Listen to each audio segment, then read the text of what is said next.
God. Hallelujah. Magandang umaga po sa bawat sa mga nilot online. Kayo po'y welcome sa Father's House Christian Center Apron Pagol. Tayo po'y papasimula na sa gawain ng Panginoon. Amin na sa Diyos kung siglang awitin. Awitin natin ang Panginoon. We have a mission. Yes. Malampakan natin ang Panginoon. Praise God. Hallelujah. Lord of Jesus. Hallelujah.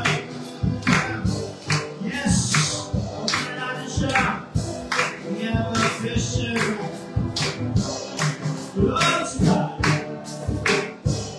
And Lord, we have a Christian. Yes. For this nation, we share a dream. For this land, we join, hallelujah, we join with angels. It's celebration. Our faith is being revived in this land. One more time, we have a vision. Yes. For this nation, we share a dream. For this land, we join with angels. Hallelujah. In celebration, our faith is being revived in this land. Wherever we meet, we shall bow and worship you. And every time confess that you are Lord. Yes, Lord, we bless the Lord in heaven.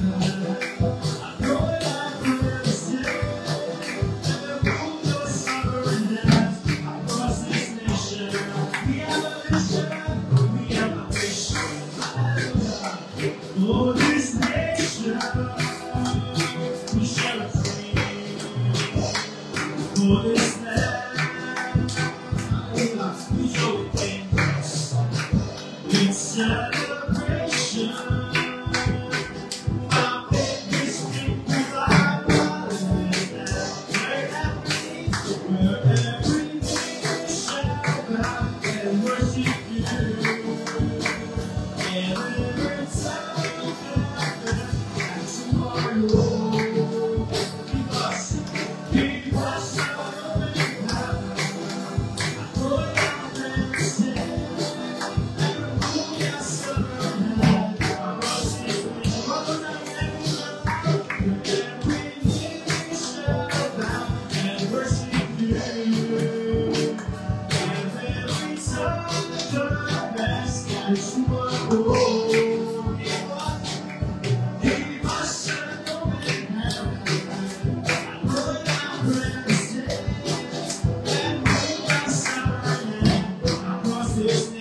Praise God. Awit tayo sa Panginoon ng malumay na awitin. Awitan natin ng Diyos.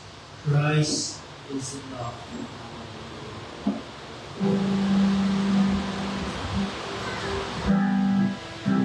Diyos na.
God.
Para sa ating announcement, ating worship schedule na kanilang araw-araw, from Monday to Sunday, umaga 7 a.m. to 9 a.m. ng umaga, at ang ating Sunday school 9 a.m. sa pagtuturo at pag-aaral sa salita ng Panginoon. At darating 10 a.m. ang pagpapalapakan natin sa pagtuturo at umaga, at 6 p.m. sa gabi ng ating evening worship at time of service every Wednesday, same time sa gabi. Hallelujah. Panalangin natin ang ating bansa, ang ating Pangulo, President Ferdinand Bongbong Marcos Jr., kasama din ang mga government officials, ang mga senators, pray natin, ang Congress, ang mga tulong sa mga lahat, pray natin kung ang kaligtasan sa loob ng gobyerno, at dalangin din natin ang ating mga Church Leadership International, Pastor Clay Mitchell, Pastor Jessica, Pastor Joe Campbell, sama din natin, Pastor Harold Warner, Pastor Tom Kane, Pastor Richard Ruby, Pastor Paul Stephens, Pastor Mark Olson, at ang ating national leader dito sa Pilipinas, pag-pray din natin, Pastor Boyet Isipila, kasama din ng mga regional leaders, Pastor Frank Benaventura, Pastor Nana Mutay, Pastor Ernie Herente, Pastor Charlie Villas, Pastor Gail Isabel, at ang ating iglesia, Pastor Rico Herrera. Namin ang kalakasan, kalusugan sa ating mga pastor, karunungan. At sama din natin ang ating mga fellow Caloocan Local Churches, Pastor Gerson Balbuena, Pastor Noel Torres, Pastor Richard Isay, Pastor Vincent Severo, Pastor Marceliano, Pastor Paul Mendoza, Pastor Sapul Paul, Pastor Junior Vichaida, Pastor Melvin David, Pastor Jonathan Chiares, at Pastor Jess Pancho, kasama din ng mga bahay, ng mga lugar ng Ministerio na sa mga Panginoon, ng kalikasan, at dalangin din natin ang bayan ng Pipolo, ang ating pastor, Pastor Luis Lucena, and Salvayan Spiritual Breakthrough, Financial Breakthrough, Salvation and Deliverance, or Lakin, dalangin natin sa Lindote, sa Lindusali, at sa Sakyan, ay pagpapalang Panginoon, pagpalain bawat sa Pipolo, ng transportation dito. Pagpalain din, at kompletong magalingan, healing request, prayer request, in Assistant Garcia, Badolon, Pakaron, Bonifacio, Shirley San Pedro, Ibarol San Ulo, Pastor Comping, Brother John Arno Mendoza, at ilakad din sa Panginoon at yung mga mahal sa buhay. Pag-uwi natin ang nalangin sa mga kilala, mga itas, kasama natin sa buhay ng Panginoon. At ang aking activities, meron tayo mga every weekend, at then mga weekdays sa ating mga Bible studies and preaching survey will be announced. At ang ating mini service Uwe Revival, nalipat po sa June 2 ng Lunes 6:30 p.m. Hallelujah. Sa mga karkal, pabalik ng ating pastor ng ulat. Hallelujah. Bawat mga sa panalangin, sa patas natin ang Panginoon, purihin palakpakan ng Diyos. Yes, God, glory to Jesus, salamat Panginoon, Lord, Alpha and Omega, King of Kings and Lord of Lords. Thank you, Jesus, you are almighty, omnipotent. Hallelujah. Salamat sa Diyos. Tayo manalangin sa Panginoon Diyos na dakila at tapat na Diyos na may likha ng langit at ng lupa. Ang dalangin ka rin namin kaming dakilang Diyos na isamahan mo ang iyong gawain sa oras na ito. Ang iyong banal na Espiritu na mag-usap sa amin. At dalangin pa rin namin dakilang Diyos ng pagsulong at ang kaayusan ng bansa namin. I-bless mo po Panginoon ang nanunungkulan. Ay gamitin mo Panginoon sa ipapapayapa ng bansa namin at tulungan mo po kami ng bansa namin makakilala sa iyo. Lord, ikaw dalangin namin Panginoon, maging ang aming national leader, Pastor Boyet Isipila, samahan mo ang kanyang ministry, kalakasan at kalusugan sa kanyang pangangatawan. Ganun din ang aming Mother Church, ang Baklan, Pastor Rico Herrera, ang dalangin po Panginoon, iyo po siyang samahan. Pagpalain ng ministry niya, maging ang kanilang kalusugan at kasawa dakilang Diyos. God, maraming pong salamat maging sa aming mga regional leader, Pastor Naro, Pastor Ernie Herente, o God, maging sa Davao at sa Siguro, God, ay iyo pong maging sa Iloilo ay samahan mo Panginoon ng fellowship. Gamitin mo sa kasusulong panagawain mo at pagpalain mo ang iyong mga anak sa oras na ito dakilang Diyos. Ikaw ang mag-bless na umalis kami, mag-iwan-iwalay kami pansamantala sa pagkatapos ng gawain mo na may malaki kaming natutunan at may malaki kang ginawa sa amin ng mabuhay. Ikaw ang magpala, ikaw ang nakakalam ng kanilang kakayod sa oras na ito. Maraming po salamat sa pangalan ni Jesus. Amen. Praise God. Hallelujah. Amen. Praise God.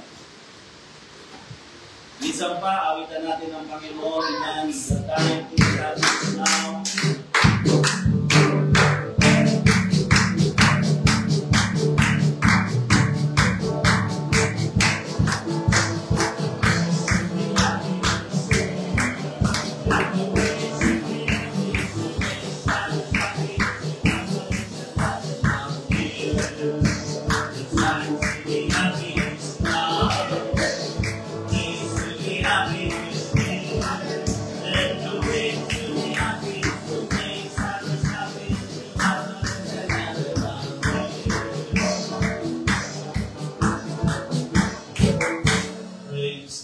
Hallelujah. So nabanggit na po yung ano natin, ilang activities natin, ang pagbabago ng June 2, ang ating Jubilee Night, dahil alam ko meron silang panauling dyan sa araw na yan.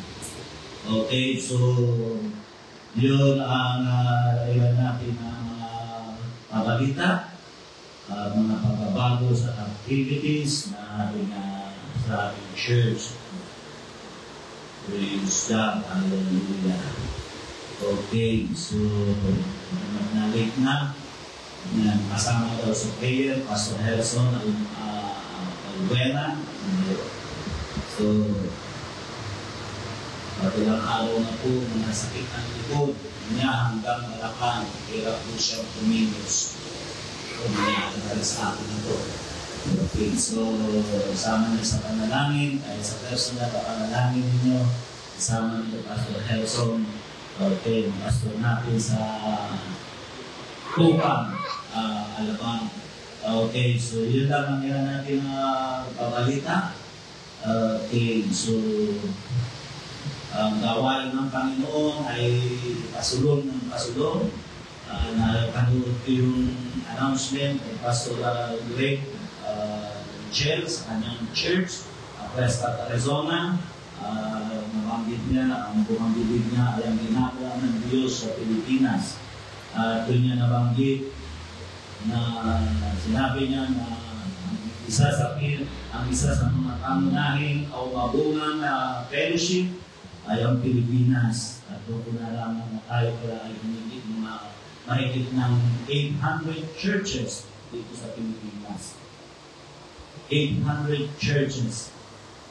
Hindi na ulila, magkaroon ka ng 800 na churches dito sa buong Pilipinas. Sa buong Pilipinas lang yun, pero sa buong mundo ay meron na tayo na 4,000 something. Okay, nabuksan pa na tayo na bagong gawain sa Pilipinas na tungkol ka rin siya. Isa sa nagbibigay din ng hamon sa aking buhay sapagkat ito yung bata na tinutok namin noon, kilala ni Daisy yun, si Buti, kung tawagin namin. Naliit lang na bata, nung una makita mo, parang hindi mo pakikinabangan sa gawain ng Diyos, pero mapagtaka dahil siya lang sa buong pamilya niya, halos siya lang yung nag-respond. Masong kumangko yung pamilya na yun ay talagang habag ng Diyos ang kailangan. So, pero siya ay nagbunga at hindi lang nagbunga, kundi nagpagamit ng kanyang buhay. Tinutog namin yung sa bahay. Tinutog namin sarili namin anak. Naging bahagi rin kami, na dahilan kung bakit siya napag-aral. Kaya sa tinutok na namin, tapos yung kanyang karunungan, yung magaling na bata. Ako hindi na tinutuhan nun, kaya lang hindi niya naipasa dahil sa sobrang problema niya sa pamilya niya. Ay yung mga ama niya, ng panahon na yun, siya yung number 1 mapuusip sa kanya. So, pero napatuloy at ngayon isa siya sa itinabas at pinala sa dati na nilabas siya sa sinilungan doon sa aking pinuntahan din at pinagpasturan.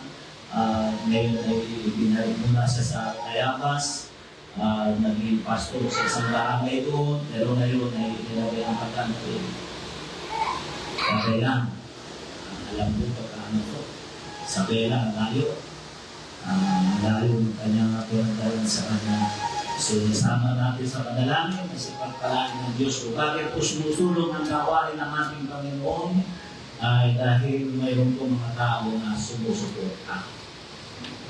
Mayroon po taong sumusuporta. Isa sa nagustuhan ko sa pangangaral sa conference na ni Pastor Greg Michel, sabi niya yung paksahin na ang 19 press ko, hindi yata ang kanyang title ng kanyang isa sa nabanggit niya doon na sabi niya, tayo mga pastor ay nauubusan din. Nag-dry, nauubus.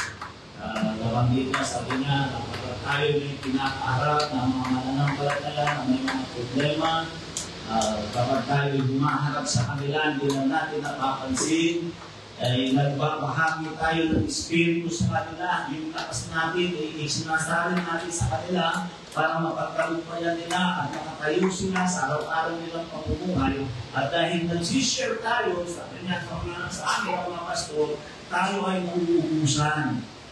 Hindi mo iwasan.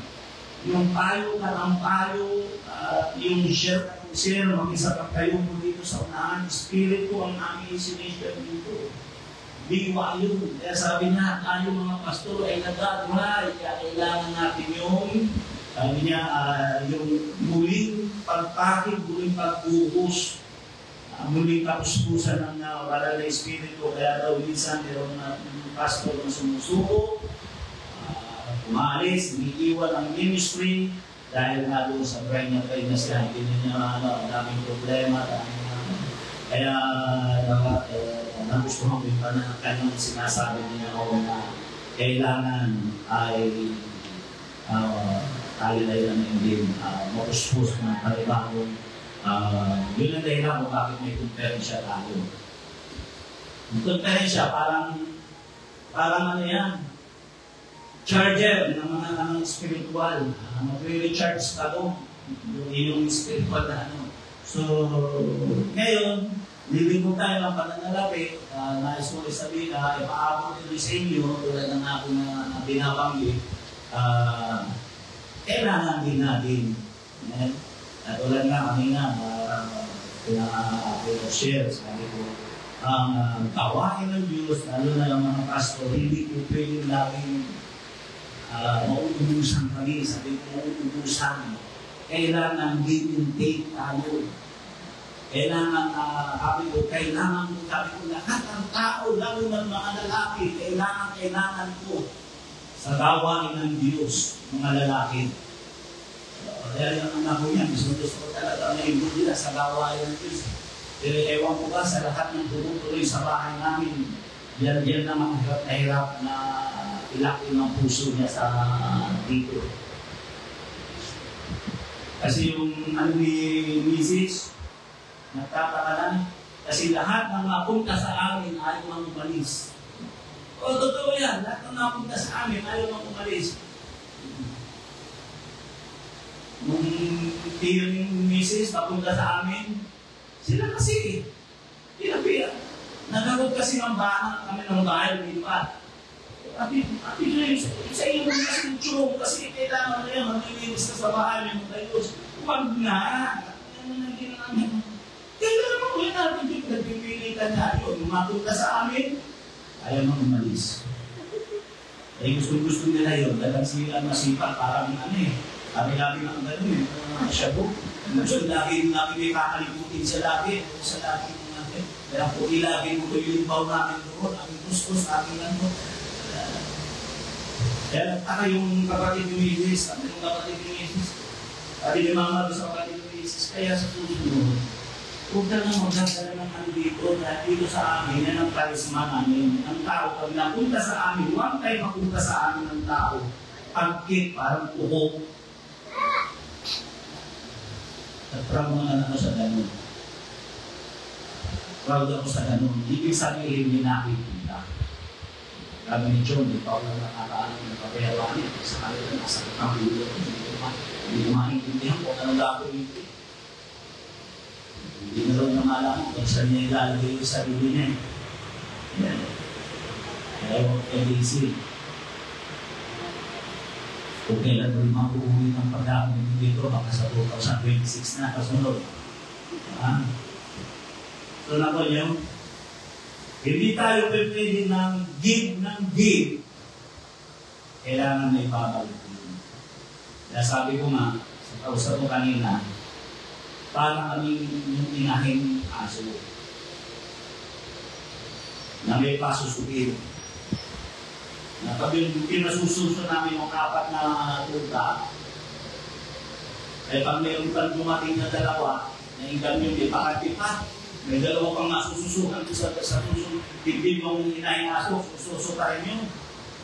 Mamaya may darating pa rin 2, isa pang 2 pang tuta, makikita may pakati pa rin na didigo sa aso, sususukan pa rin ulit yun. Ang masama nun, yung aso, hindi mo pinapakali. Ano ipasususo niya? Pero hindi ko sabihin nyo ng dahilan kung bakit tayo lumiligo ng pananalaki. Sabi ko, give and take tayo. Hindi po pwede ang gawain ng Diyos, puro na lang take, puro na lang give. Walang take. Walang take. Puro na lang give. Walang take. Mas malakas yung papalabas, kakaunti yung papasok. Patay ang aso mo. Eh yun ang dahilan kung bakit tayo lumiligo ng pananalaki. Yan ang bawa niya ito sa liit. Dahil ito yung ginagamit natin para makatulong, makabukan ng maraming kaluluwa. Kaya masabi mo sa Panginoon, Lord, pagpalangin mo ako. Sabi ko, kita mo ang puso ko, at ako yung pinagpala mo.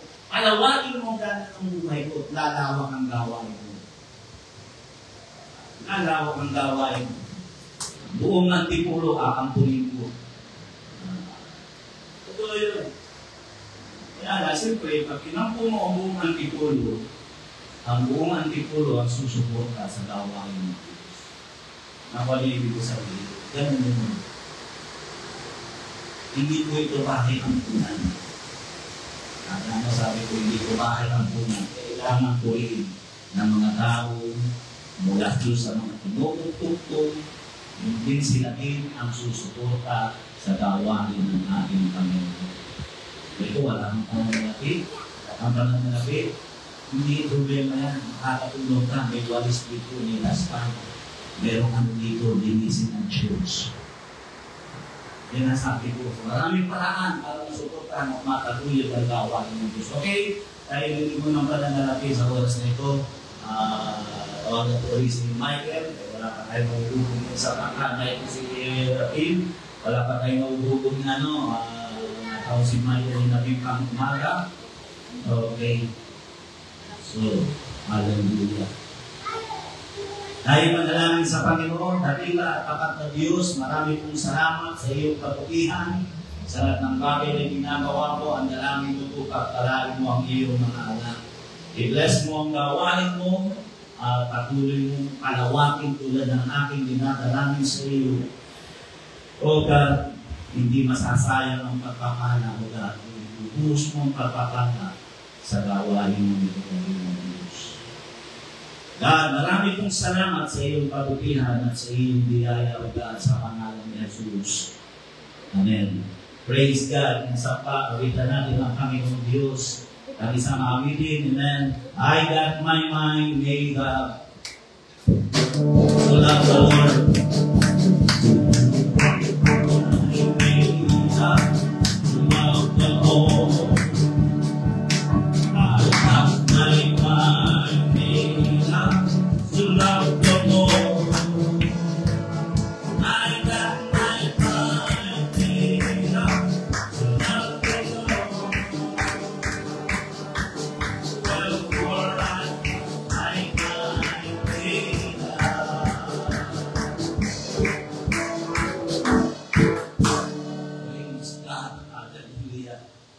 Palain kayo ng aming Panginoon. Maraming salamat sa mga manulugtog. I-bless kayo ng Lord.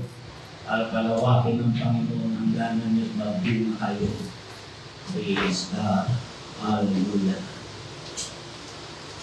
Kagabi po ako pinag-iisip ng kung anong aking ipapahayag sa bawat isa sa ating sabi ko, ano ang dapat matutunan ng mga kaluluwa ng mga tao.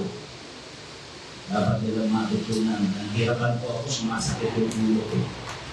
Kaya po yun ang kailangan. Maghanap ka sa Potter's House.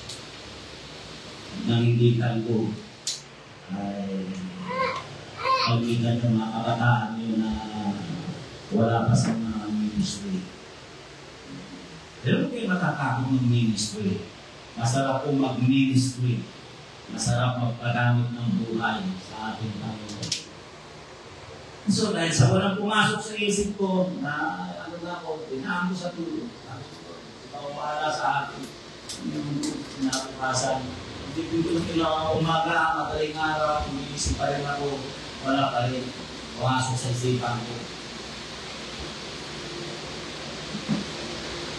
Pero sa dami naman ang aking ipangaral ay nagawang mensahe. Sabi ko, nag-review ako. Kaya lang, kaya man sabihin, pero ang tawag kasi namin dito sa Sardinas.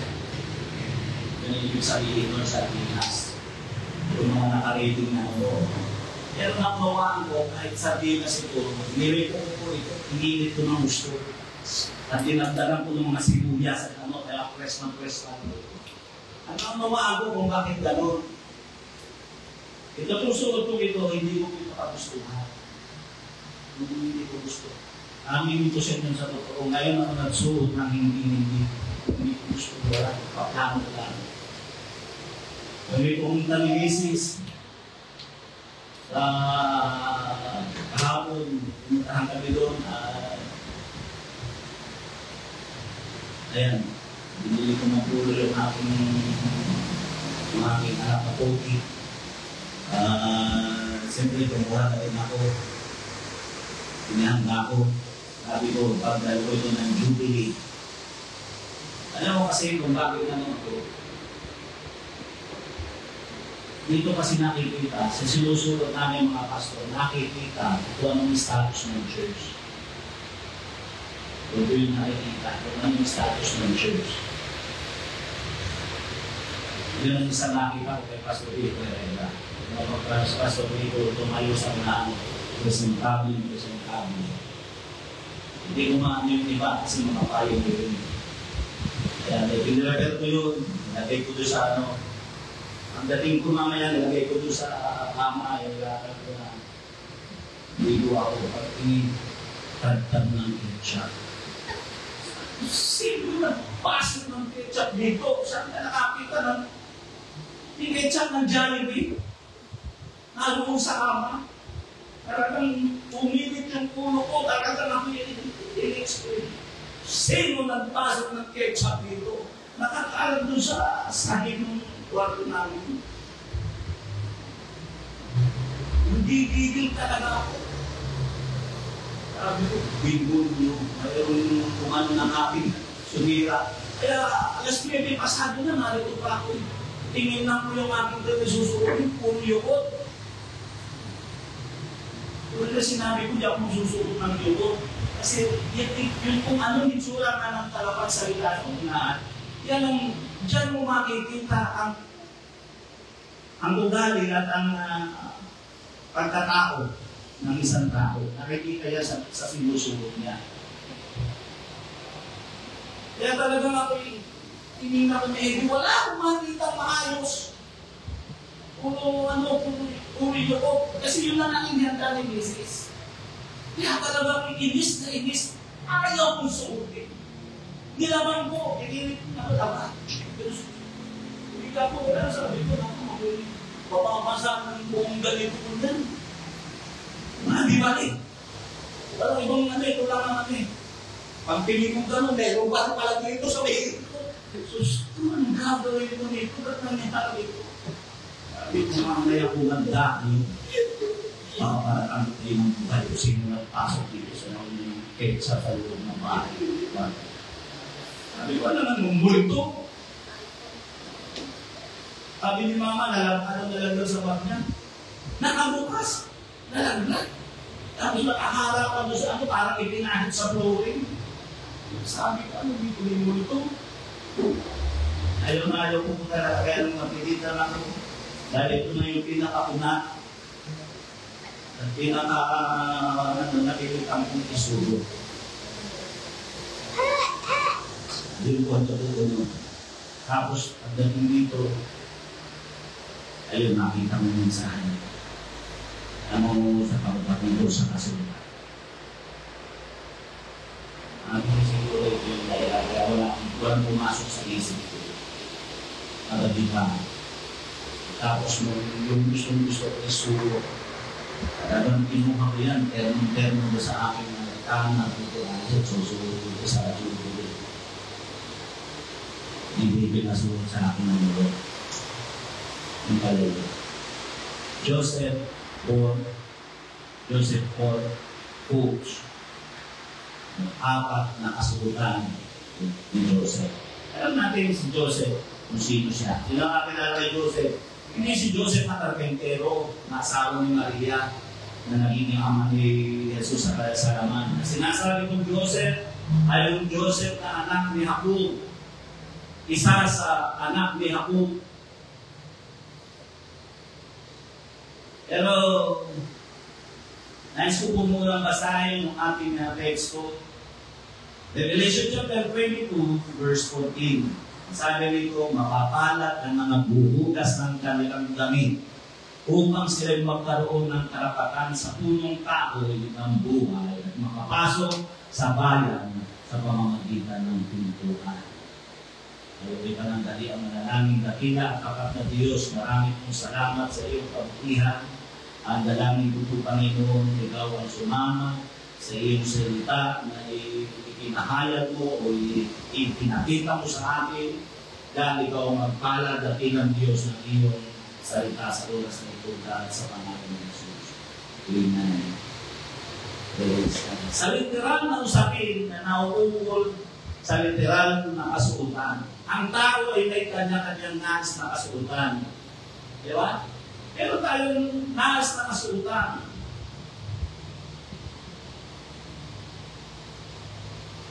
At dumarating sa buhay natin na siya talaga yung isang ayaw natin isuot, pero mga bagay na ayaw natin isuot. Katulad dito na ayaw mo isuot. Susuot ko ito, damit ko ito. Pero meron tayo na gusto ko siyang isuot.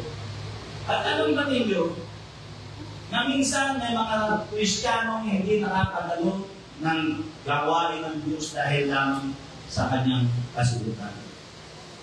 Dahil ayaw niya yung mga kasuotan niya, kaya hindi na siya nakadalo. Gusto niya yung iba ang gusto niya isuot. Sino lang nakaramdam ng gano'n? Dahil sa nakita mo, inis ka, wala ka nga isuot. Ang ginawa mo, hindi ka na lang naman. Dahil wala ka nga isuot. Makuha niyo kayo. Dahil meron kang kasuotan, talaga, kung tutusin, hindi maaaring walang kasuotan, meron, kaya lang ayaw mong suotin. Bilang mga tao ng Diyos, dapat natin maunawaan sa buhay natin ito, bago tayo magtagumpay, meron kang dapat tandaanan. Ang pagiging matagumpay ay hindi agad nakukuha sa isang tiglap. Kaya kung bibigyan mo ng pansin, may kinalaman dito sa ating destiny, sa ating hantungan. Pero ang dapat tandaanan, ang pagiging matagumpay ay hindi agad nakukuha sa isang tiglap. Meron kang mga bagay na dapat mong pagdaanan. Kaya huwag mong kalilimutan, si Jose, kung susunod natin, ang naging destinasyon ng buhay niya ng isang gobernador ng Egypt. Pero tandaan natin, bago siya naging gobernador ng Egypt, nagsuot muna siya ng 4 na kasuotan. Yun ang huwag niyong kalilimutan. Kaya maging sa aklat ng Mateo, may makikita kang kakatuwang kwento patungkol sa kaharian ng Diyos. Ang pinakasentro ng kwento ay hindi pagsusuot ng tao ng damit pangkasalan. Minsan babasahin ko pa lang dalihan, Matthew 22 verse 11 to 12. Ang sabi ganito, datapot pagpasok ng hari upang tingnan ang mga panauhin, at kung nakita niya ang isang tao na hindi nararamtan ng damit kasalan, at sinabi niya sa kanya, kaibigan, kung pumasok ka rito nang walang damit kasalan at siya'y naumin. Yan ang sabi ng Bible. At yung itutuloy natin, ang taong ito ay nawalan ng handungan o destinasyon dahil ayaw niyang isuot yung motive doon sa kasalan. Tinapos siya sa labas. Yung nasabi ko. Alam niyo mga kapatid, ang tao'y nakikilala sa mga uri ng kanyang isinusunod. Kaya mag-ingat kayo sa mga isinusunod niyo. Yan ang nagpapakita ng inyong karakter, ng inyong pagkatao. Ano ba yun? Ginawa ko ng interview sa sarili ko.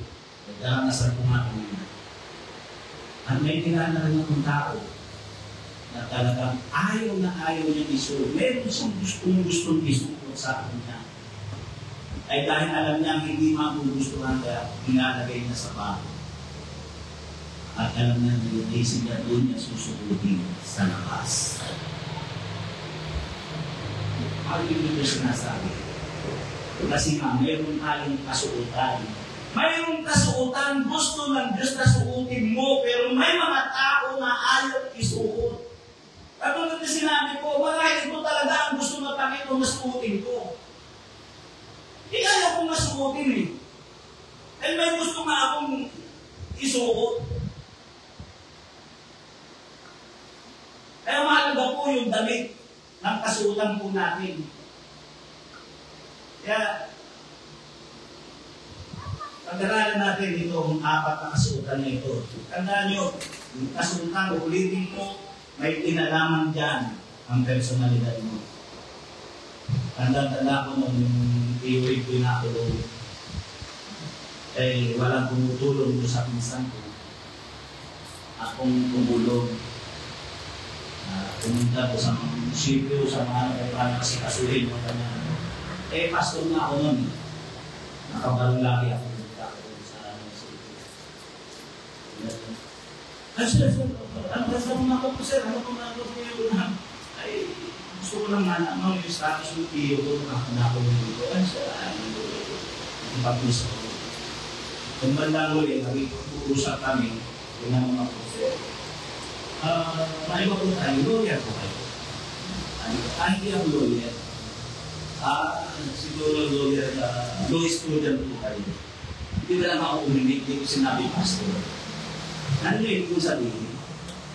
Sa kasuutan na rin ng tao, doon mo makikita na nire-respeto mo ng tao yun kung ano yung sinusunod. May kinalaman niya.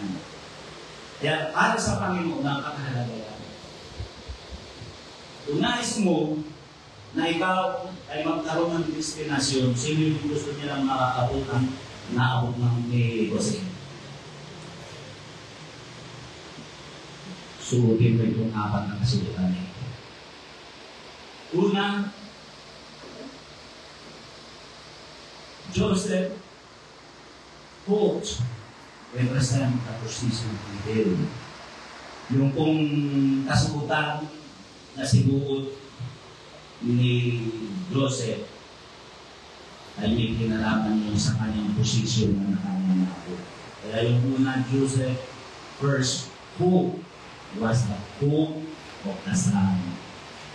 Yung pagiging damit at ang nagbigay nito ay ang kanyang ama na si Jacob. Ang sabi rin si Jacob ay ipinagtahi ng napakagandang kasuotan dahil si Joseph kasi ay anak ni Raquel. At alam natin ang kasaysayan kung kayo nagpapasa ng Bible, si Raquel talaga ang mahal na mahal niya po. Kaya lang, pinaglingkuhan na si si Laban na kanyang biyanan ng 7 taon dahil kay Raquel. Kaya lang nung ikasal sila, pag-gising niya, ang kasipin niya, si Leia, yung panganay. Hindi si Raquel. Sabi ni Laban, dito sa amin, kaugalian, bago mo makuha yung bunso, magtataan mo muna doon sa pangalan. One day one. Kasi sabi ni, siguro sinabi niya ako, hindi ko wala akong tingin dyan. Ang pagtingin ko at sinabi ko naman sa iyo na pagtingin ko lang kita dahil kay Raquel. Walang problema yan. Pag-lead ko lang muli ako ng 7 taon pa, makukuha mo na si Raquel. Kaya 14 na taon siyang nagpaaligid kay Laban dahil kay Raquel. At dahil yun na nga ang kanyang talagang minahal, mas minahal niya yung anak niya kay Raquel. At yun na si Jose.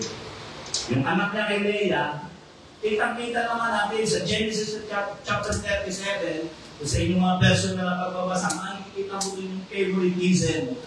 Talagang ipinakita ni Jacob yung kakaiba, yung special ng treatment niya kay Jose. Pinagtahin niya ito ng napakagandang kasuotan na may iba't ibang kulay. Kaya yung unang na kasuotan, given by his father, and while wearing it, he experienced reverential treatment. Gusto na. Kahit sino sa atin na gusto natin, yung suot na mabusi. Kasi pag suot niya yun, ang nangyari doon, siya naging tagauulan siya, tagamatyan ng kanyang mga kapatid. Ayun, tamat yun, no? Yari ka, sumbong kita sa tatay ko. Tamat ka, hindi ka man lumawak ng walis ka. Ganoon ang trabaho niya. Naging mo kasi siya nung 10 niyang kapatid. Sina Robet, sina Neptali, sino pa? Si Huda, 10 yun. At dahil doon, inaingitan siya ng mga kapatid niya, pinapulitan siya. Ang sabi sa Genesis, sa chapter 37, 2 hanggang 4, hindi siya nakakausap ng mga kapatid niya na hindi nang walang tono ng salita. Ano yung sip-sip? Nagkanal ko? Namin gano'n kasi nga siya yung pinakitahan ng special na pagtrato. Kitang-kita doon sa damit na isinuot sa kanya. At dahil naman doon, yung damit na isinuot niya, katulad ng ating sinabi, wala pong taong hindi magugustuhan yung damit na yun. Dahil yung damit na yun, hindi naluluto. Kasi walang magawa-gawa si Jose. Siya yung mata ng kanyang ama. At dahil doon nahubog ang karakter ni Jose. Alam niyo nangyari sa kanya? Sa verse 23, basahin natin yung verse 23. Kung ating babasahin yun, ganito ang nakasaan. Genesis.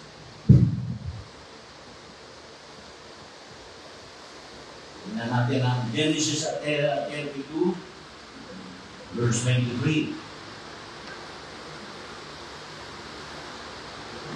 Yung pagkakabukas, kinalaya tayo ng aking nasadali lang.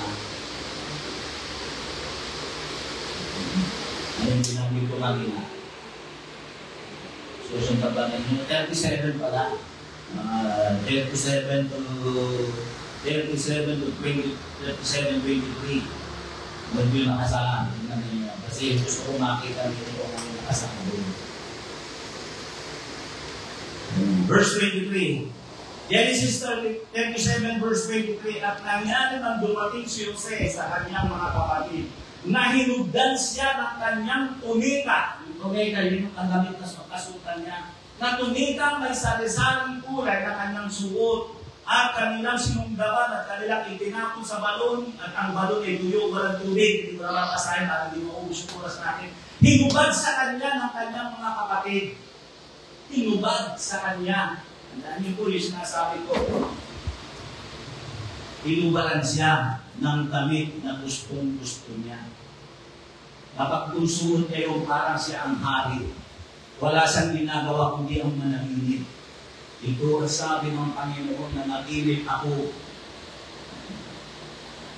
na mayroong 11 bituin ang lumuhod sa aking harapan at mayroong 2 buwan o araw at buwan na lumuhod sa akin. Ano sabi ni Jacob dito? Huwag mo na ulitin niya. Tumahimik ka, sarili mo na naman. Ano ba tiyatat kami pati ng iyong anak na iluluhod sa iyong harapan? Pero kung nangyari po yun, hinungad yun ng kanyang mga kapatid. At yung damit niya, ikinuhong.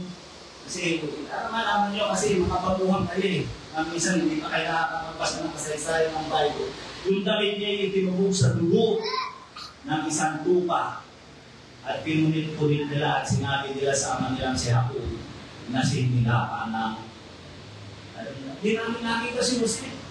Ang nakita namin, itong basutan niya, nadala-dala ng isang babangis na hayop. Tumangin si ako, nung panahon na yun, naubad sa kanya. Ang nagubad sa kanya, yung kanyang mga kapatid dahil sa kanya, sa ingit at sama ng loob sa kanya. Dahil sa totoo lang, yung mga kapatid niya, gustong-gusto rin masulog o magsulog ng ganong kasulat. Yung mag-special ka, kitang-kitang kakaiba-kakaiba.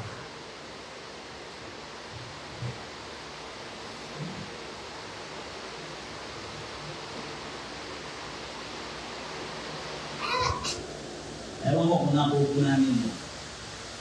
Pag nagsulog kayo ng halos kakaiba, katulad ng buwan,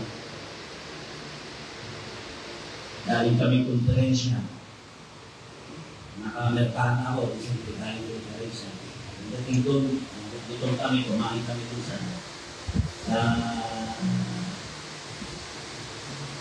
Ringasan. Pinakata ko doon yung kotse ko doon sa may, di ba, nagkakaiba yan. Ay nakatingin yung mga polis doon, mga enforcer. Paglabas ko, nakamerkaan ako. Boss! Dito sa Vietnam, makakailan kami. Walang problema, boss. Amerikana na ako eh. Malapit pa doon sa simbahan ng simbahan ng iglesia, ang ministry yan. Ang tagal namin, hindi ginagawa. Ang sarap magsulog ng ganong kasulatan nila. Yung tinatato ang special ng tao. Yung ang halos ang mata ng lahat ng tao yung nakatingin sa iyo. Yung makulan man yung isipin. Sinamahal din yung nakatoksin doon ako, nakatoksin doon ako, nakatoksin. Ako si Wilson naman yung nasuot naman. Anong panaman dahil sa superado ng nasuot. Kaya tuloy nagtatanong kami, oy, saan tayo may patagala? Saan ang loob sa audio? Kita. Yung nahihiya ako, yung pero sa totoo lang yung design, ang sarap magsugo ng kasubukan ng gusto. Yung ina-appreciate ka ng gusto. Sinong ayaw mo? Pero pinahubad ng Diyos. Kasi hindi yun ang kalukuhan ng Diyos. Kung gusto mong marating ang iyong hantungan, hubarin mo yan. Yung pinaprato kang space yan. Lahat ng tao, ano sa'yo? Doon. Boss, namu doon na. Kaya, inuman. Pangalawang kasuotan, second, who was not who, but a servant. Genesis chapter 39, Genesis chapter 39, i-present mo dito, kung at yun ay given by Potiphar. Servant. Kasuotan ng isang anito. Sino po ang gusto magsuot ng kasuotan ng isang anito?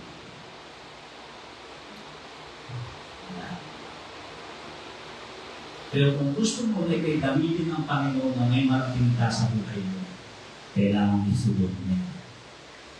Kasuotan, uniform sa pagsusulot, sa paglilinis ng kubeta.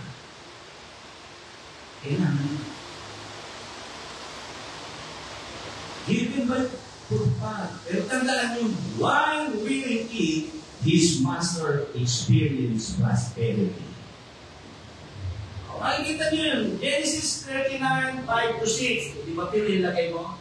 Hindi ko na lang sa sino makapaglagay dito. At nangyari na mula sa panahon na siya pamahalain sa kanyang bahay, sa lahat ng kanyang pinatangkilik at pinagpala ng Panginoon ang bahay ng taga-ihinong Yaon. Dahil kay Jose at ang pagpapala ng Panginoon ay sumalakat ng kanyang pinatangkilik sa bahay at sa pahan. Umasinso. Lalong nagyumaman si Potifar. Ano ibig sabihin mo? Nais mo kung makita ninyo, kung nais mong may marating ka sa buhay, magsuot ka ng kasuotan ng isang alipin.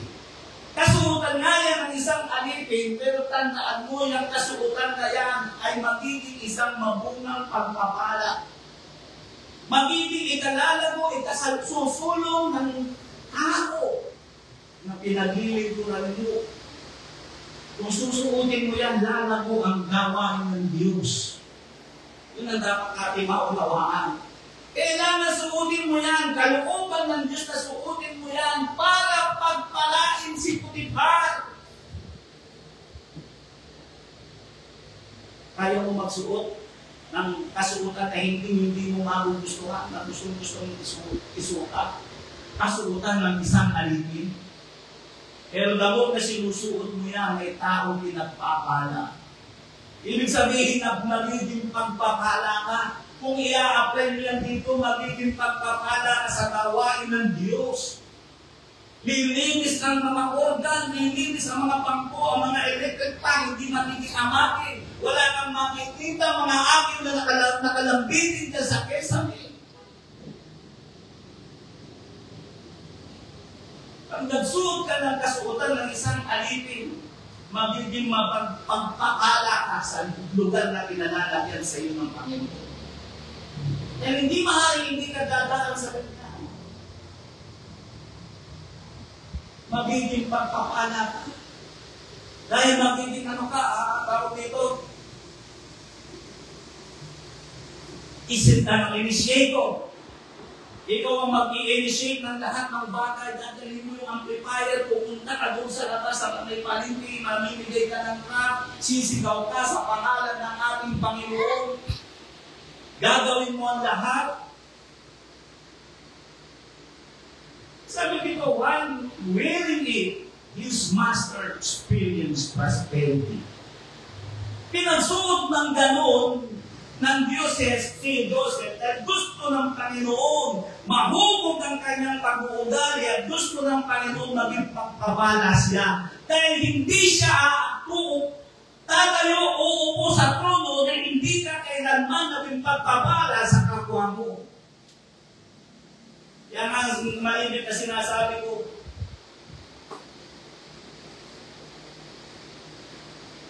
Ang pinaka-epektibo na tagapaglingkod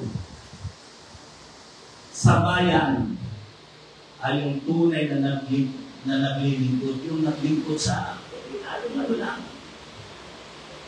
Kaya natatawa ko sa mga SK ba? Tama, SK na. Sabi niya, pahintulutan niyo kung ako'y maglingkod sa inyo. Maglingkod sa inyo, yung hinigan mo nga sa kwarto mo, hindi mo matiklop at sasabihin mo, maglilingkod ka sa bayan. Kung ano ba ibig sabihin? Imposible yun. Si Jose, bago siya maging gobernador ng Ehipto, naging alipin siya. Literal na alipin. Pero nang suot-suot niya yung damit na yun, mayroong taong pinagpapala. Nais ng Panginoon, maging pagpapala ka muna. Bago mo marating. Kaya ngayon, pagpapag si Manny Villar dahil sabi siya, hindi nakapag-college. Siya anak mahirap. Kaya nung siya yung mga kumakandidato, ang lagi niya sabi, sipag at tadyakin. Sipag at tyaga. Kaya yun nga pinakakalat niya. Siya galing sa pagiging mahirap lang na tao, pero ngayon siya may hari halos na ng buong Pilipinas. Kanya na lahat na subdivision, pati patulitan niya. Ano siya nakarating doon? Ang sabi niya, nagtatatagod siya sa palengke. Ano ibig ko sabihin? Ano siya nakarating doon? Isa pang bagay na dapat maunawaan natin dito, he demonstrated consecration. Nung suot niya yung damit na yaong ng kanyang ng isang alipin, ipinakita niya ang kabanalan ng katapatan. Na hindi niya naipakita sa pamilya niya. Tinukso siya ng asawa ni Potiphar. Anong sabi niya? Hindi ko kailanman malalagyan ng tao sa ulo ang aking amo. Pinakita niya yung kabanalan niya. Yung pagiging tapat niya. Yes! Hindi kaya ay ang damit na suot niya, pero yung damit na suot niya may dignidad. Magsusuot ka ng kasuotan na magbibigay sa iyo ng dignidad. Yung bibilalanan ka. Araw-araw ang asawa ng Potiphar nananambitan sa kanya, Jose, sipinan mo ako. Pero pinakita niya yung katapatan niya, yung dignidad niya. Alam mo, ang nakita ko dito, ang masuot niya yun, hilubad niya. Hindi niya hilubad. Tinaglit sa kanya dahil talagang hindi na makatiis yung asawa ni Potiphar, talagang laway na sa kanya. Potiphar, sipinan mo ako. Hindi ako makatulog sa gabi. Niyakap siya talaga. Naglilinis po siya sa bahay, niyakap siya. Nakawakan yung damit niya. Dahil nakikita siya, ang takbo niya na iwan yung damit niya na alipin. Naibigay sa kanya ni Potiphar. Alam niyo yung damit na yun? Yung ang nagpiit sa kanya sa pinagbuhay. Dahil yun ang tumistilo sa kanya sa kabulaan. Basahin niyo yung kasaysayan. Narito ang damit ng Hebreyong alipin. Pagtakas niya, iwanan niya yung damit na ito sa aking silbing. Ilang tangkaan niya akong sa akin. Kasi napahiya siya, tinambihan siya. Hindi ko ito, yung bang pumilit sa kanya. Pero minsan hindi niya sinisi ang Diyos. Dahil siya nagsuot ng damit na yawon. At ang nakita ko ito, sa pag-nakita ko dito, ang isang alipin pala na nakasuot ng damit ng isang alipin, marunong bumilana ng damit ng kanyang Panginoon. Ito yung gusto kong makita niyo dito. Hindi niya sinagot sa tutong Panginoon na siguro nanginigil yung Panginoon. Bakit di mo ako ito sa akin? Asawa ko, hahalayin mo! Hindi na ipagtalo si Jose. Wala makikita mo. Kinikilala niya yung damit na suot-suot ng kanyang Panginoon. Ang isang alipin, marunong kilala. Kailangan niya magsuot ka ng damit ng punong-punong ng kapatong babahan at pagpapasakot. Hindi siya nagtanggol, hindi niya pinatanggo. May nakita ka ba pinatanggo niya yung sarili niya? Oy, Panginoon! Oy, Potiphar! Kawasan, mag-asawa man ng malandi, ng manya, tapos hindi mo imbestigahan kung ano talaga ano. Hindi siya nagsalita ng gano'n. Nakayuko siya sa kanyang Panginoon. Ginagalan niya yung nakasuot sa damit ng kanyang Panginoon. Damit ng pagiging amo. Leader. Ginagalan niyo ba yung suot ko? Pag ba ito yung suot ko, pinakikinggan niyo lahat ng sinasabi ko, kahit masakit sa inyo. Kahit katulad ni Jose, masakit sa kanya. Banal siya sa buong pagkatao niya, pinalatangan siya ng walang katotohanan.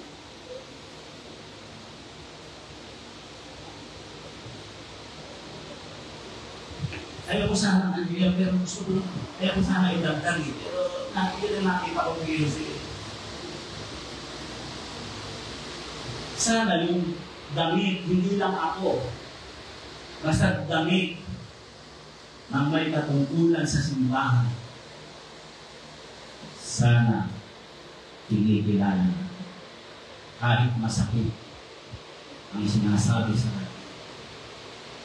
Meron nga nakita pali na dahil sa mga binukat ng isang tanda ko sa palito para hindi mo makasama pa dahil nakakabito sila. Ano ba yung hindi ko sabihin? Paano ba kayo nagsasalita sa inyo? Anong pakiramdam ninyo? Kung meron tayo nakita. Ang nakita ko, hindi ako na lang. Ang isang, yun ang kasuotan ni Jose, na sinubok sa kanya, na gustong suotin ang Panginoon pa ni Jose. Damit ng isang alipin, damit ng isang taong nagpapakita at nanindigan sa kabanalan, damit na marunong kumilala ng kanyang leader, ng kanyang pagkakamuna. Pangatlo, Joseph III, who was a fool of sacrifice, given by the Jew. Warden. Sinuotan siya. Kaya natin yan. Nagsuot ako ng damit ng preso eh. Binanggal yun. Suot ko yun. Lagi kang mayroong tatawa na tao dito nun. Dati ang nalang hindi lang na. Oh! Yes, sir! Ayaw ko kay Vinci kung tanda niya.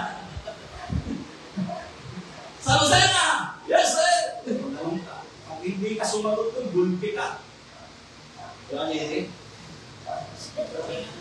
Ay, mother like sa akin. Papalas nga ako yung Vinci. Totoo yun. Ganon si Joseph, yun ang pangatong kasuotan niya. Given by the jailer, doon sa warden. At tandaan natin ito, while wearing it, he personally experienced prosperity. Doon naman siya pinapala ng Panginoon na imbastumiro siya yun. Pag pinabing bastumiro, siya yung taga-counsel, taga-payo, taga-pamayapa. Hindi talaga siyang bastumiro. Ayaw ko ng bulo ito, ha? Kung hindi ko sabihin, siya yung pinagkatiwalaan. Naubog ng gusto. Kaya makikita natin dito, he displayed compassion. Napatibong na yung bilangguan.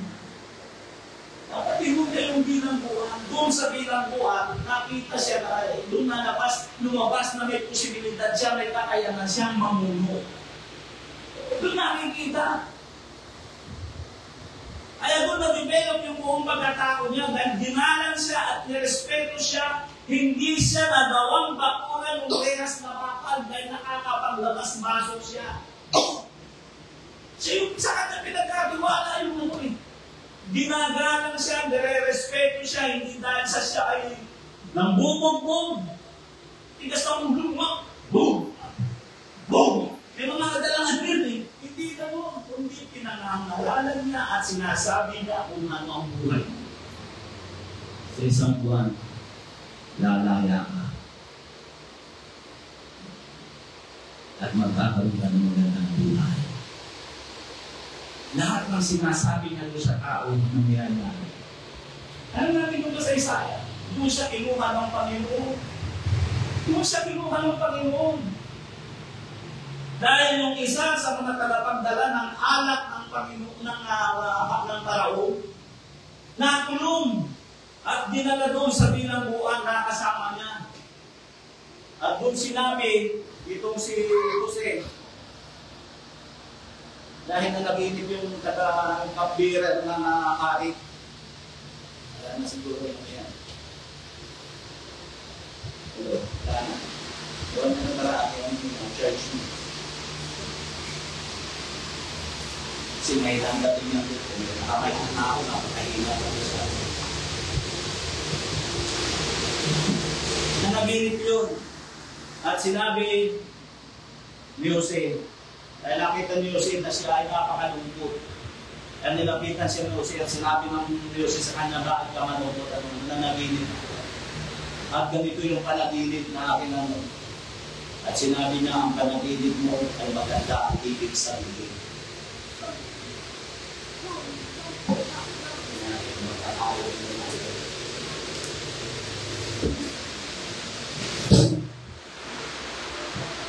Hello.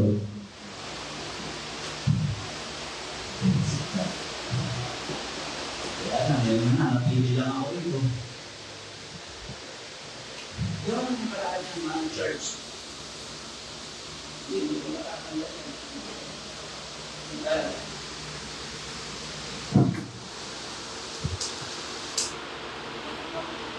Asa ng church yan?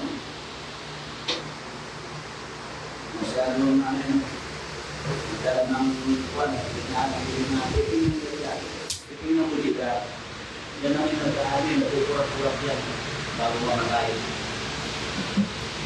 So yun, sinabi ni Jose, ito ang ibig sabihin ng iyong panaginip. Isang araw, ilalabas ka ng hari at ibabalik ka sa tungkulin mo bilang cupbearer. Kaya lang, pag naroon ka na, alalahanin mo naman ako. Iparating mo sa hari na pinakulong ng walang kasalanan.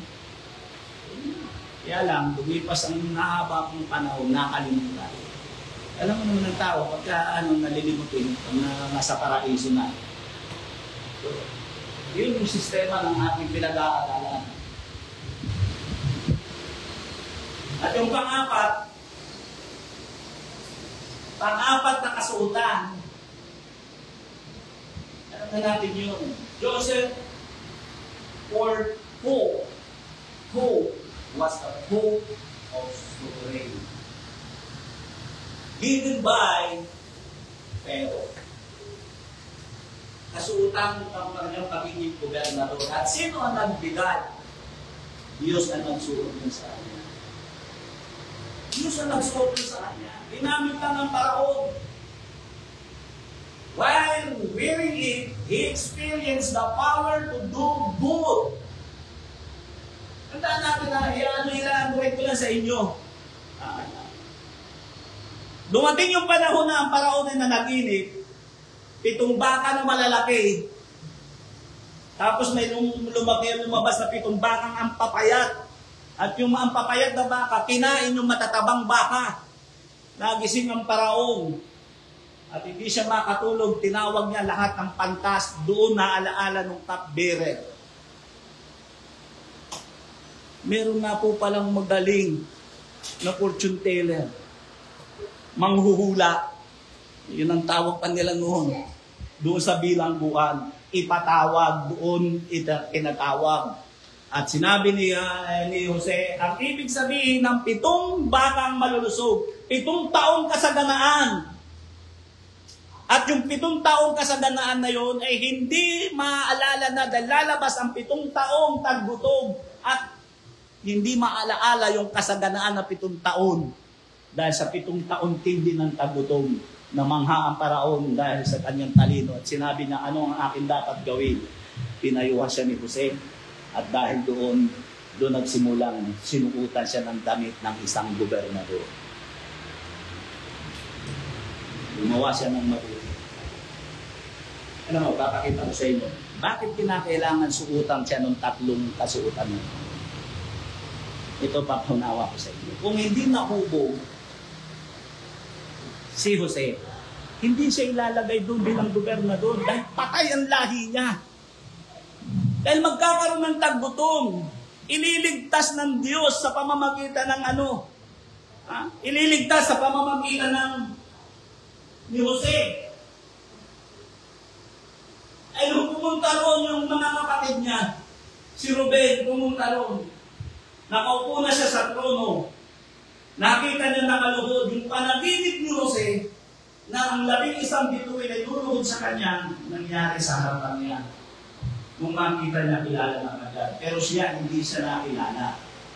Kasi nakita ng pinagbago niya, nakasuot na siya ng gobernador sa buong Dahil ang Ehipto nung panahon na yun, ang kilalang maunlad at sibilisado nung panahon na yun. Hindi siya nakilala.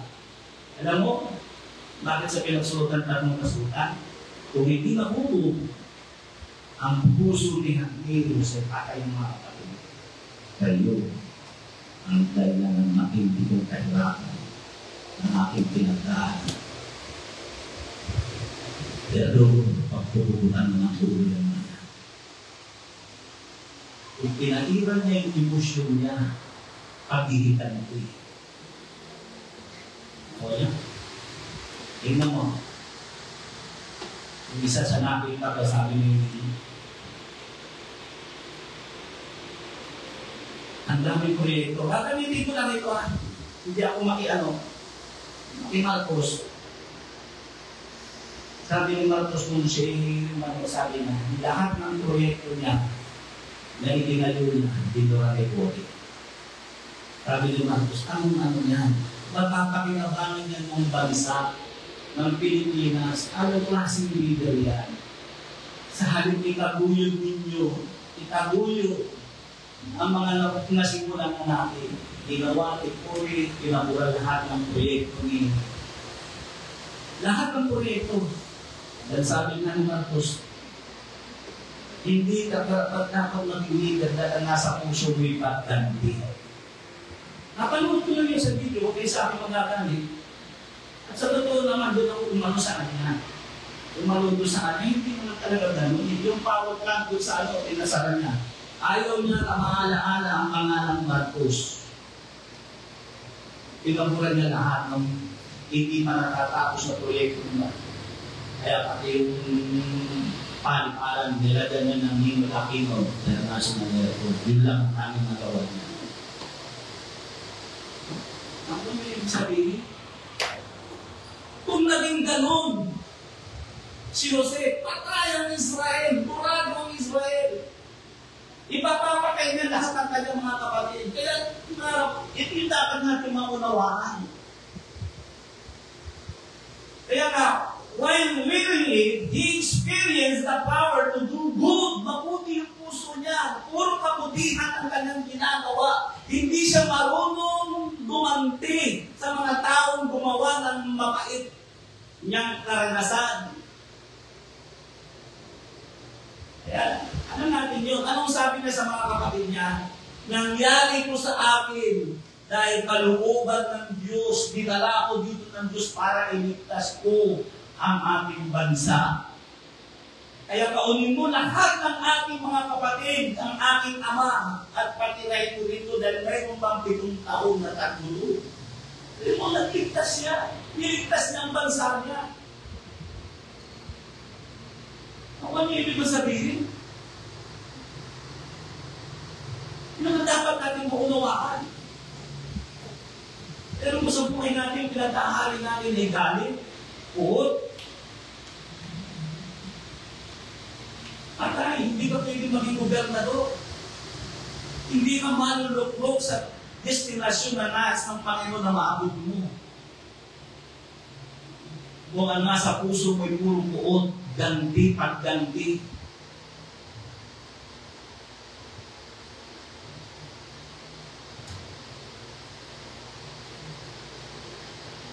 Ito pa, ito ako magtatapos. Nung nakita yun, ng 12 ng kanyang mga kapatid, nung makita nilang si Jose nakadamit na lumalakas sa sambayan nila, sa salas nila,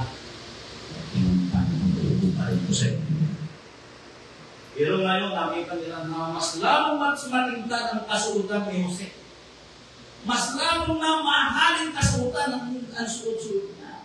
Alam mo, nakita ko, hindi nila magawang bubarin kay Jose. Bakit? Dahil pinagbayaran niyo ng kanyang bumunghira.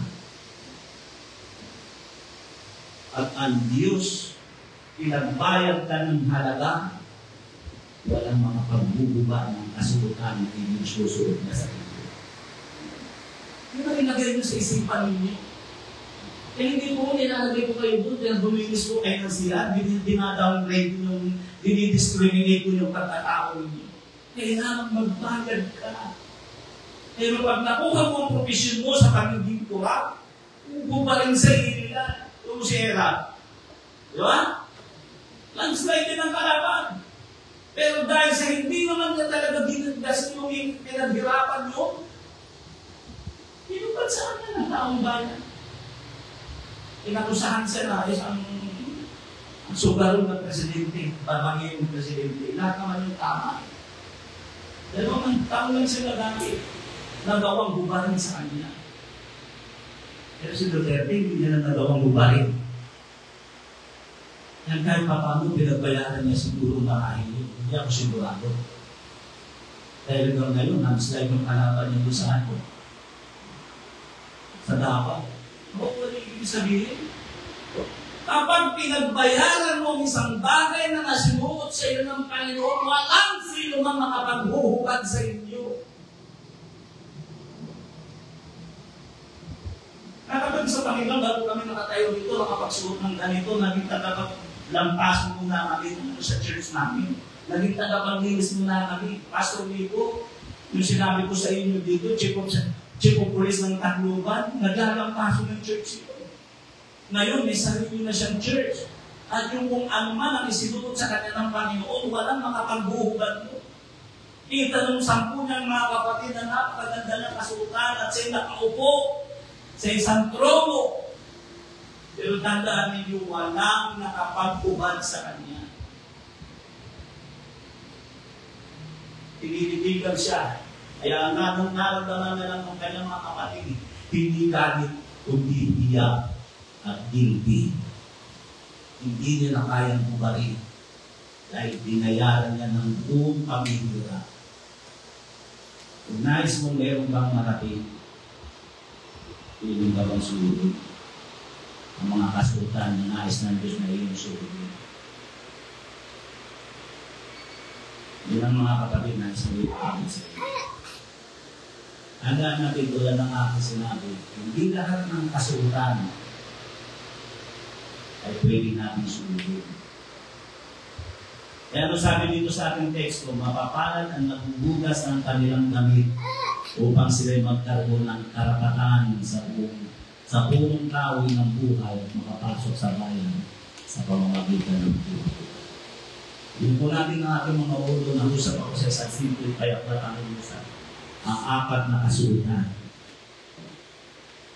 ni Jose. Hindi natin, sa panglilingkod sa Panginoon kapatid, walang shortcut. Hindi mo po pwedeng shortcutin yung kasuotan natin ng isang gobernador ay susunod mo.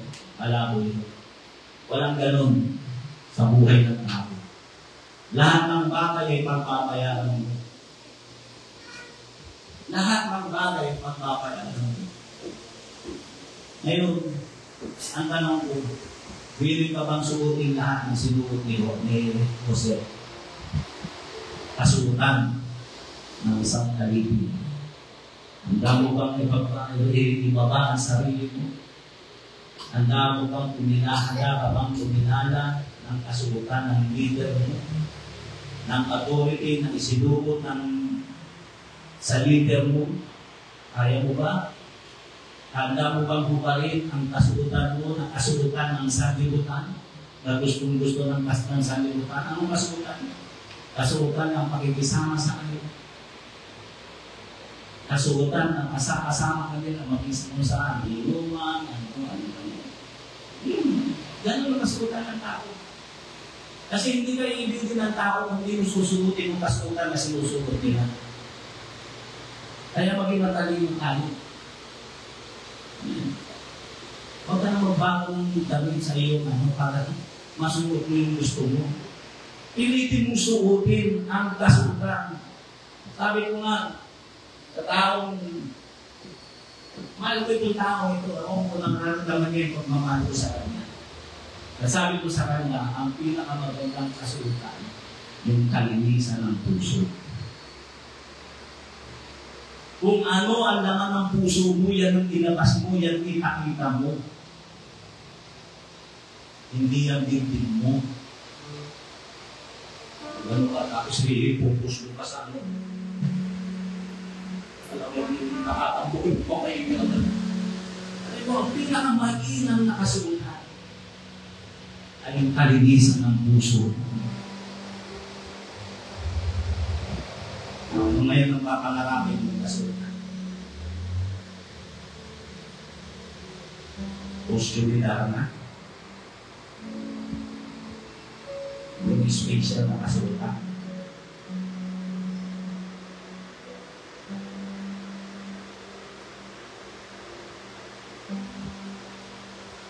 Alam nyo, ang na-Israelita, pag sila darako sa isang trabaho, makantahan nila ng trabaho, hinuhubad nila yung panahon ng kanilang kasulatan. Dahil ang kasulatan nila, maawa. Yan, parang saya na gano'n. Hindi sila makakapaglalagin pag hindi sila pagsulatan.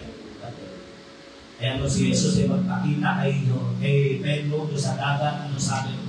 Si Pedro ay tumalo sa tubig sapagat siya lulutugan.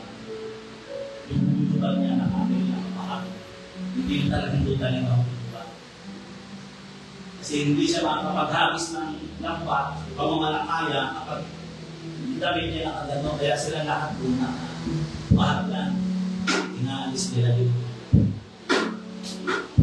Ganon ang buhay ng tao. Tayo lahat ito man yung kinakailangan mayroong pangbubarin sa sarili mo. Kung hindi mo kaya bubarin ang kasuotan mo na pinupuri ng tao, anong kasuotan mo ang pinupuri ng tao na gustong-gusto? Brad, ano mo, binigay ko sa iyo, galing mo makisama. Binigtad ako sa iyo, basta pagsasakot ka, talagang natin kang may isang case na hindi narapat sa barkada natin. Talaga ako'y binigtad din sa iyo, galing mo makisama. Anong kasuotan natin ang sinusulot mo? Mamusap ka sa puso mo o sabi mo sa sarili. Bakit hindi mo magawang sulutin ang kasuotan ng mga taong may takot sa Diyos? Hindi mo ba kaya sulutin ang kasuotan ng Diyos? Walang trono na nakalaan sa iyo. Kung hindi mo kayang suotin, wala kang mabuting destinasyon sa buhay. Kung gusto mo, hanapin mo gusto yung suot na pinupuri ka ng kapwa mo ng San Diyos. Tingin mo parang napakabuti mo sa kanila. Kahit naapektuhan na ang pamilya mo, income mo. Basta lang mahalaga ang gagawin ka. Sa tutulan ko na ayaw mo magsulot ng galing ko na ikinta. Susulot mo ganyan, hindi naman talaga ako bibigolder. Susulot ang ganyan, hindi naman talaga ako bibigolder. Ano mong pabuhin ako ng pagkakalaw ng mga may kasalaman ang kasulitan ng tao. Bago ako mag-patanggol, magpapakasakali ako na mayroong tao dito hindi pa nakikilala ang Panginoon. Ang unang-unang dapat kong gawin, umarin mo ang iyong lumang kasulatan. Yan ang sabi ng teksto natin. Mapakalat na naguhugas ng kanilang langit upang sila magkaroon ng karapatan sa punong kahoy ng buhay at makapasok sa bayan sa pamamagitan ng mga pinulusan. Kung hindi mo umarin ang lumang mong kasulatan, huwag kang umasa na mayroong destiny ng buhay. Huwag kang umasa na tinatawag na paraiso o langit o kaluwalhatian o pamumuno. Hindi mo mahabot yun kung hindi mo kaya mo ubahin ang lumong katakaw ng luma mong kasulatan. Kaya kung hindi mo malatatanggap si Jesus, yan ang unang dapat. Kaya kung ikaw yan, mananalangin ako para sa iyo. Ulitin mo ang katagang ito. Dakilang Diyos, inaamin mo po na ako'y nagdadamit ng napakaluling kasubutan. Pero kasubutang pinupuri at pinalulugdan ng sanlibutan. Subalit nakilala kita, Panginoon, sa nais ko'y maayos ang natin mo. Subutin ko ang damit na nilawhan mo sa iyong banal na dugo. Kaya sa oras na ito, Panginoon, nagpasya ako natanggapin ka bilang Panginoon at tagapagligtas ng ating buhay. At binubuksan ko ang aking puso, inaalayahan kita na pumasok at maghari sa aking buhay. Sa pinakasentro ng aking pagkatao, isulat mo rin ang aking pangalan sa aklat ng buhay. Upang sa iyong muling pagpapalik ay makasama mo doon sa buhay na wala na. Maraming salamat, Panginoon, sa iyong pagpapatawad at paglilingin sa pangalan ni Jesus. Amen. Bubuksan ko at ikaw ang hindi ka nakakaalam. Matagal ka ng panahon na dumadalo dito pero ayaw mo pa rin bubahin ang lumang pagkatao. Ayaw mo pa rin suotin. Marami. Ang pinag-aralan natin, 4 na kasuotan. At yung 4 ang pinakamaganda at destination music. Kung hindi mo magawang suotin yung unang kasuotan, pangalawang kasuotan, pangatlong kasuotan, paano mo masusuot yung pang-apat na siyang destination mo? Tandaan mo ang kapatid, magpakababa ka sa harapan ng Diyos. Kaya mo susugutin ang kasuotan ng nais ng Panginoon na iyong sugutin. Sa oras na ito, pumasarap tayo. Hindi tayong makipag-usap sa ating Panginoon. Sa alam mo, oh, Diyos na may bighanan namin ng buhay. God, salamat, Panginoon, sa iyong pagkakas.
Kilala mo ako,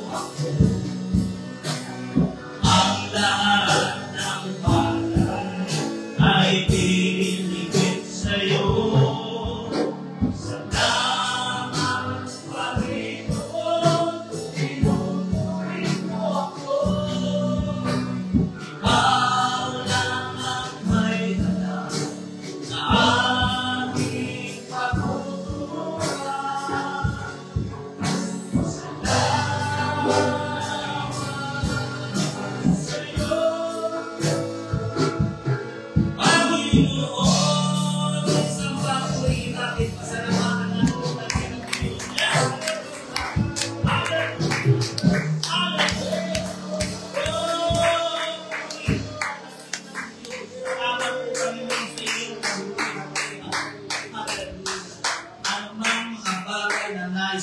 harapin, babayaran mo yan.